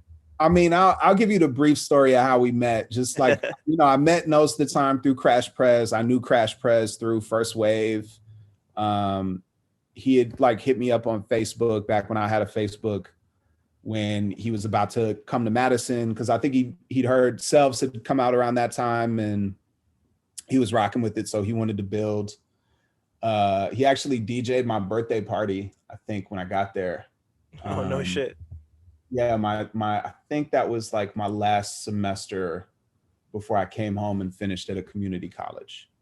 But yeah, he and I were kind of like fast friends. I met Knows the Time through him, and through a friend of mine who's an actor named Carl Iglesias, and a poet who rapped at the time under the name Oye, and was working with our homie Phonetic One, rest in peace, and our homie Classic, who's a producer from Milwaukee, very, very gifted and talented rapper producer. And yeah, I mean, they Knows the Time just had some of the craziest beats I'd ever heard in my life, whether or not, like, I couldn't believe I was able to rap on them. Like they were that dope that I was like somebody is going to let me rhyme on this. Like they could give this to Prodigy. Why would you give it to me?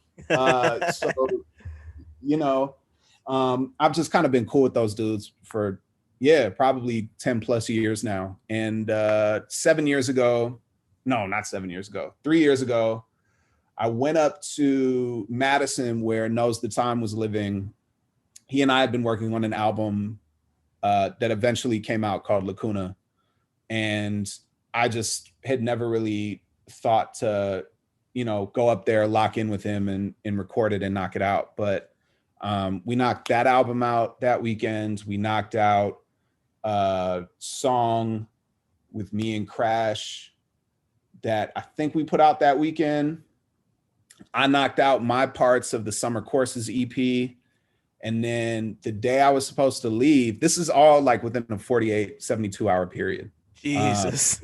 Yeah, I know. And then the day I was leaving, Michael and I had always kind of talked about like doing a project together, or Crash and I had always talked about doing a project together. And so he like I'd hit him up the night before I left, and I was like, "Yo, come to the studio. Like, let's get something done. Let's get something done." Because most of the time is always in go mode. If I hit him right now and I was like, "Yo, send me a beat," he would text me one. Damn. So Crash gets there at like 11. My bus leaves at 3. We recorded and created, as in we had no beats made. There were like no beats made. Knows the Time told us, go grab some records. He had a bunch of like loose records lying around. Grab some records for me to sample. Grab some records. He makes the beats. We make the songs. I finished rapping my verse on, what is the name of that joint? The last song on the first EP. And then Ian drives me to the bus, Knows the Time drives me to the bus, and I go home. And that was the first defprez EP. We made it literally in like 3 hours, production, writing, recording. 3 hours it was done. That's gas. Yeah, it's crazy. And then the next EP I think was made over a weekend with maybe like some re-recording that was done at a later date. And then this album, I mean, we tried to give it a shot, and it just, the beats were super ill, but like the rhyming was kind of forced. So we took a break and let it breathe, and Ian sent us a few joints, swapped a few beats out, threw us, a few more. And then we wrote and recorded it, I believe earlier this year, probably in February, we recorded it. We've been working on the album. This is the defprez album that'll be coming out on Filthy Records sometime this year. Those are two exclusives. I'm giving it away right now. Thank you. Oh, I you've heard appreciate it. Oh, I've heard it. Yeah. Oh, okay. All right. Yeah. I could tell from your tone of voice, and we haven't even mixed and mastered it yet. So we're going to be putting that album out this year. We've pulled the EPs from streaming. We're going to get those remixed and remastered and put back up. We're also going to have physicals of those EPs as one project along with the instrumentals. So that'll be coming this year. Yep. And yeah, man, I'm just excited for people to hear it. I think it's me and Crash. It's, like, I think defprez, the projects and the music that we've produced are kind of just emblematic of our relationship. The three of us are very close, and the things we care about in terms of music in real life are things that show up in the music itself. So it's really cool to have a friendship like that translate as well as it does in a creative partnership. And I think that this defprez album will probably be the last defprez project for quite some time, just because I think we're all kind of working in our own separate corners of things. But it'll be something that will be a very I think people will hear it, people will love it. I think that Crash and I stylistically are kind of meeting each other in the middle, which is really dope, where it's like he hears what I do and I hear what he does, and we apply it in our own unique ways, and then that just makes us better musicians. Right. So yeah, I'm really, really excited for people to hear this. It's gonna be really, really dope. Yeah, and I'm glad you brought it up because I was thinking about it, but I wasn't sure if y'all wanted to let that out. But yeah, like having heard some of the songs, or not all of the songs, fuck it. They got something special, y'all. Like y'all are in for a treat. The defprez project is super tight. Yeah, man. Thank you. Yeah. And it also is like, it's also cool to know that we've been able to build like 3 joints that are just the 3 of us. It's no features. It's just, but they're all like, I was listening to them last week and I was like, oh, this is actually dope. Like, it's not boring. I'm able to listen to these 2 projects in the album, and it's just the 2 of us rapping and just Knows the Time producing, but it's not boring. Right. It's engaging and it's interesting the whole way through. So and that's hard to do, like there's a big reason. There's like outside of the fact that we just like to hear people collaborate, like a big reason when people use features is because and multiple producers is because it's just easier to diversify that way. And Mhm. if you're willing to tap in with two people, another rapper and a producer creatively to the point where y'all can make projects that sound good all the way through and don't get stale and don't get boring, and it's not just you making one song 9 times, like that's remarkable. Like that's really something, because it's so easy to just fall into a rhythm and make the same song 8 times. Like it's Yeah, like people don't understand that. Like, yeah. And how much of that do we hear in the underground right now? mm, You know what I mean? Like I feel like the what the underground figured out that mainstream hip hop knew for a long time. Because I don't really deal with major indie. It's pretty much like right. in my mind, it's all about aesthetics. Oh, Um, totally. Absolutely. so I think that what people or no, it's inverted, not mainstream underground, but like major indie. What the indie rappers figured out was that the major rappers always worked. They always had albums coming out every 2 years. And in between the albums, there are hella singles in order to make money. So I think what the indie rappers figured out was they could work at the same clip if they had, if they just kind of invested maybe in studio equipment, mixing and mastering, they were building with their own producers, whatever. The risk that they ran into is that they fell into, I think a lot of us have fallen into a certain pocket where we keep doing the same thing over and over and over again because it's easy. We have an audience that'll buy it. But then me as a fan, like, I don't engage with it very much past my first or second listen, unless it's like something truly special. So you have people who kind of go for the quantity over quality thing just because it makes more financial sense. But what are you making art for? Are you making art because you want to make money off of it? Like, I'm not going to hate on it. I can't knock your hustle, but at the same time, you can't be out here claiming that you're in it for the art when you're really just here for the bag. And so, and I think that one of the cool things about Defprez is that, we all have the music that we like, and then we all have the music that we individually like, but maybe we don't like it across, but then it kind of creates an opportunity for us to make music that doesn't sound like anything else, that sounds like us, but also never gets boring and never gets stale. So right. I think that's going to make it stand out, where I think a lot of the indie dudes are kind of starting to either level up or plateau. Right. Because like there's definitely a difference between like having an established style and making tweaks to it in the ways that somebody like Currency does, or the way that like Griselda does, or the way that someone like even like Rock Marciano does. Like they have a formula and they make tweaks to it that keeps it engaging, and that's what you do as well. And then there are other people who literally just like they make the same joints, and it's like people like that, and that's cool, but like there's no dimension to that. And like you said, like there's nothing to really come back to, like unless you're like really into it, which some people are, but like unless you're really into it, there's really no, it's like, oh, this sounds like the other three you dropped, like cool, I guess, like And that's something I appreciate about and I know we're over time. I apologize, but like no, it's cool. but like Arm& Hammer and Woods and Elucid, like I've been listening to those dudes since 2013.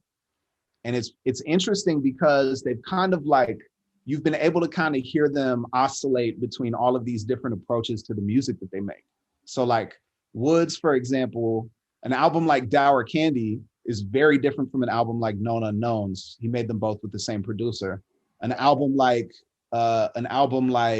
History Will Absolve Me sounds very different from an album like Terror Management. And there are maybe a couple of the same producers. Same with Elucid, like, Save Right. Yourself. Save Yourself is an amazing album. It's classic. I've talked about it at length before. But it sounds very different from like Shit Don't Rhyme No More, or some of like the, Valley of Grace, some of the other stuff he's done. And I think even in somebody like Ka, right, where it's like Ka's delivery can be like, there's some change in inflection, but mostly Ka and Rock Marciano is kind of similar in this way, kind of stays here. but the sound of the production changes from project to project. Yeah. And it's all kind of rooted in different themes. And like, that's how you stay fresh and you stay innovative. I'm not here to, and Currency is another good person who you brought up too. Like, I'm here to listen to the music that you want to make because you're trying to challenge yourself, or you know that it's dope, so that's why you're making it. I'm not here to hear you make the same music over and over again just because, you know, people will buy it, or like approaching the same things in the same way, or the content never changes. Like, if somebody like Freddie Gibbs can rap about the same like 3 or 4 subjects he's rapped about for the past 12, 13 years, if he can still find new ways to make that interesting now, then there's no, we don't have any excuse to keep going back to the well the way that we do. Oh man, and Gibbs is a great example of that too, because he's done everything. Like, he's someone who's like tried just about every possible thing you could try as a rapper who raps about the stuff that he raps about. Like, he raps, he sings, he mixes them together in interesting ways. He goes over all different kinds of production. Like, he's like a Swiss Army knife. Like, he could do anything. Like, and he's spent those last 12, 13 years proving he could do anything. And sometimes it's really just as simple as making minor tweaks to keep things interesting. Like, those are kind of like the two sides of the spectrum that, separate someone like a Freddie Gibbs or a Pusha T from someone like I can't even think of somebody whose shit's become stale. Like, look, I have a list of names that I don't want to say because like, there might be a degree of separation now that there wasn't before. Right. And B, because like, I would much rather just like build on the people I love and show love and appreciation for them. Right. It's all peace. It's all peace. Yeah. Like, I would much rather do that. There are definitely rappers out there who have been making the same song for years, and, they may have received like some love and accolades for it. And then at a certain point, that's what they thrived off of. And instead of growing, they just kind of kept doing the same thing that got them that kind of love before, but they don't get love for it because there's no growth there. Right. But somebody like Gibbs, the other thing he understood too was like, his major moments happened with Madlib and Alchemist. Mm-hmm. Like, and if you studied the science of the music industry, the logic would be that the opposite would be true. You work with people like Madlib and Alchemist on the way up, and then you work with the Kenny Beatses and the DJ Dahis and all of that, who are the people who he worked with on his ascent to where he's making albums with Madlib and Alchemist that are the biggest albums of his career. Wow. Yep. Well, yeah, I hadn't even thought about that. Wow, he really did flip it like that. That's crazy. Yeah, wow. Yeah, you just blew my mind. That's crazy. Yeah, but I mean, that's like, but that's the thing, right? Like, even somebody like, who am I thinking of? Like,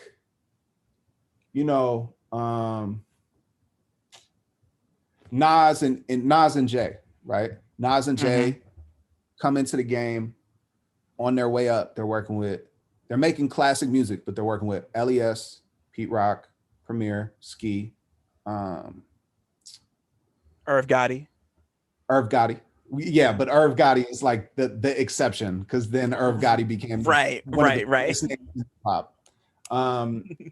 So these are the people they're working with on the way up, and then at a certain point, it's like, okay, you're working with Swiss Beats, you're working with Trackmasters, you're working with Timbaland, you're working with the Neptunes, you're working Ninth with Wonder, like all of these different people. Like, you work your way up, DJ Quick, you work your way up, and Dr. Dre, to work with people like this, right?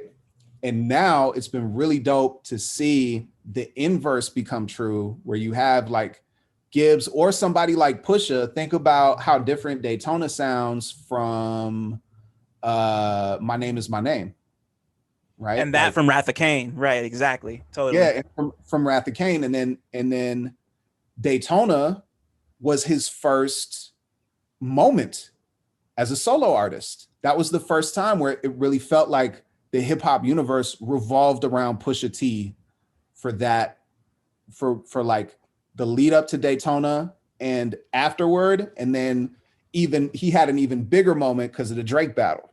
Right. But still, like, an album that sounds like that, conventional wisdom would tell you, would be the one that you drop first and then you build to My Name Is My Name. He did it the other way. And I think that that's something that like we gotta just learn, man. Is a lot of the what did Billy Wood say? That's why conventional wisdom don't do nothing for me. A lot of these rules and regulations that the music industry has taught us and have kind of tried to continue reinforcing are things that really don't matter anymore. Like there are no rules. We are able to create the music that we want to create and keep it interesting and keep it about the craft. And the rest is a business plan. That's it. Right. Wow. And like, just to kind of sort of, I hate this fucking phrase, but to play devil's advocate for a quick second about about Daytona being his first moment, like there were some aspects of a project like My Name Is My Name that kind of had moments attached, or actually no, like this isn't me playing devil's advocate. I guess I'm kind of like amplifying your point, because like My Name Is My Name had like the glossy features, like you had like Kanye produced on a couple songs. He featured on one of them. You had Kendrick when he was still coming up off a Good Kid, Mad City. You have that you have the Pharrell Pusha Ad-Liva reunion on Suicide. Like so, like that album was really made up of moments, but that was kind of Push's first punch through the ceiling as a solo artist in a way that people appreciate him now. And then you could even look at like King Push Darkest Before Dawn, and that's also one of the things I love about that album. Man, I'm really thinking about this now. One of the things I love about that album. That's What'd you say? my favorite. That's my favorite Pusha T album. That album's amazing. That shit is crazy. Like one of the things I love about that album is that like he got all of these producers to kind of come down to this one particular kind of sound. Like you've never heard a Metro Boomin beat like that intro before. You've never heard you've never heard a Q-Tip beat like FIFA. You've never heard a Timbaland beat like the joint with Untouchable. Yeah. Like, yeah. You're right. Yeah, You're right. like Push got them to do like it felt like raw hip hop shit in a way that a lot of like in a way that some of My Name Is My Name did. And My Name Is My Name was a nice like interesting mix. And then you look at Daytona, and that's like it's exactly what you said. It's just like that was the moment, and Kanye at that time was just in a particular bag that was kind of sort of informed by what was happening in the mainstream, but more so just like it's really just like a lot of it is just samples and drums. Like a lot of that album is just samples and drums, except for like Santeria and maybe like one other song. But and What Would Meek Do? Like everything else is just samples and drums. And it just comes back to exactly what you were saying about that inverse. That I could tell you're a teacher because you put that you flipped that so smooth. Like I really hadn't thought about that before. That's so dope. Yeah. I mean, and it's just I'm just trying to I think the things that I've learned, if I don't share them, if I don't try to like test these theories in conversations with people like yourself who really know what you're talking about when it comes to the music stuff and who have, you know, been in the periphery of so much greatness, you know, since you started writing about music, it doesn't benefit anybody. And another major reason why I even got into teaching was because I had this dude I knew in college. I'll be talking about hip hop with him all the time. And he'd say like, yo, if you don't pass this on to somebody, it's not going to matter. Like what you're talking about doesn't matter unless somebody else is able to get something from it.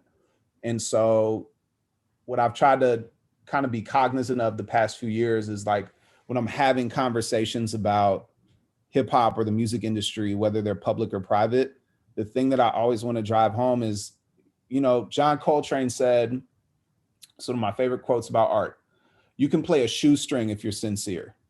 And all I want people to do is to make art that's sincere. There's a selfish part of me that wants them to make art that's sincere and also values the physical and emotional safety of the people around them, but that's something that I can't control and something I can't guarantee. Unfortunately, but yeah, you're right. Unfortunately. but you know, like as somebody who appreciates art, all I want to hear is sincere art. All I want to consume is like sincere art.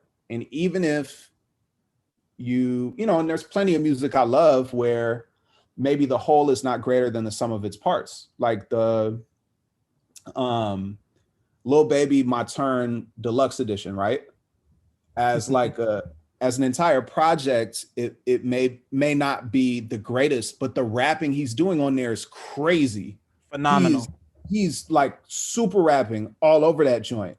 And so I'm able to still appreciate what it was he was trying to do. And I also know that it was sincere. It didn't really sound like, you know, he doesn't strike me as a rapper who makes things for like a money grab. There may be a collaborator who the label picks for him, but like when he's rhyming or he's the main focus of the song, it doesn't sound like, you know, the goal is like, this is the joint that's going to go platinum. It just sounds like he's rapping his ass off and making the music he wants to make. And that's all I want to hear.